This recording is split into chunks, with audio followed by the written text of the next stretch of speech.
कामयार जैसे ही घर लौटता है तो आयरा घर में मौजूद नहीं होती। वो सीधा जाएगा अपनी दादी के पास। दादी से पूछता है, दादू आयरा कहाँ है? आयरा रूम में नहीं है।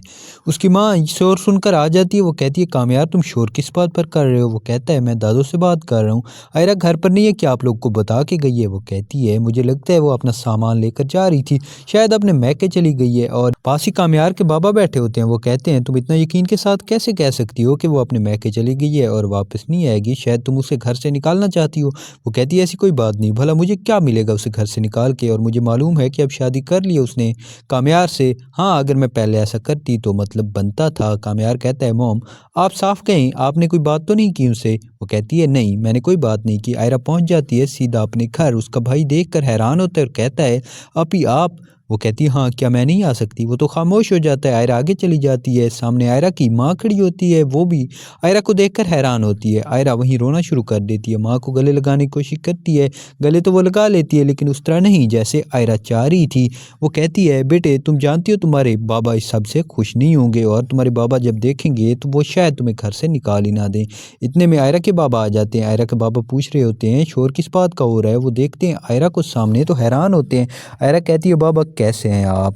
वो कहते हैं, क्या मतलब तुम पूछ रही हो मेरा हाल? तुम जानती हो ना मैं किस हाल में हूँ, और तुम्हारी वजह से ये सब कुछ हुआ है। आज मेरा जो भी हाल है वो सब तुम्हारी वजह से है। हाँ, मैं समझता था कि शायद तुम मेरे घर से चली जाओगी तो मैं तुम्हें अपने घर से और दिल से निकालने में कामयाब हो जाऊंगा। तुम्हें घर से तो निकाल दिया, लेकिन दिल से नहीं निकाल पाई।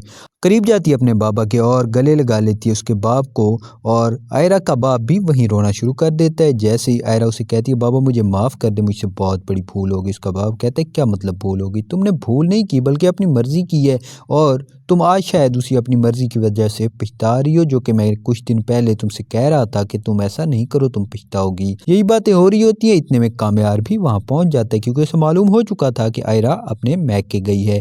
कामयार वहाँ आता है। इरफान साहब देखकर उसे हैरान होते हैं। वो कहते हैं, कामयार मैंने तुम्हें नहीं बुलाया यहाँ। हाँ, वो हमारी बेटी है, अगर वो यहाँ आना चाहे तो आ सकती है, लेकिन तुम यहाँ नहीं आ सकती। कामयार कहता है, मैं भी आपका दामाद हूँ और मैं अपनी बीवी को वापस लेने आया हूँ। आयरा अपनी माँ के साथ और फलक के साथ अंदर चली जाती है अपने कमरे में। फलक उससे पूछ रही होती है, कैसे बिहेवियर है अब तुम्हारे साथ कामयार का? वो कहती है, मुझे समझ नहीं आ रही कि आखिर ये लड़का चाहता क्या है। ये दिन ब दिन बिगड़ता जा रहा है। मैं उसे संवारने की कोशिश कर रही हूँ, लेकिन ये संवरने का नाम ही नहीं ले रहा। रात को देर तक आता है और नशा करता है। मुझे समझ नहीं आ रही कि आखिर ये कैसे संवरेगा। उसकी माँ कहती है, बेटे मैं तुम्हें इसीलिए समझाती थी, मुझे मालूम था कि ये कभी नहीं संवरने वाला, और तुम्हारे बाबा भी यही कहते थे। इतने में कामयार वहीं आ जाएगा। कामयार कहता है, चलो आयरा तुम मेरे साथ चलो। आयरा की माँ जब ये सुनती है तो आयरा कहती है, क्या बेटे तुम जाना चाहती हो उसके साथ? आयरा कहती है, हाँ, क्योंकि बाबा ने मुझे अभी तक माफ़ नहीं किया।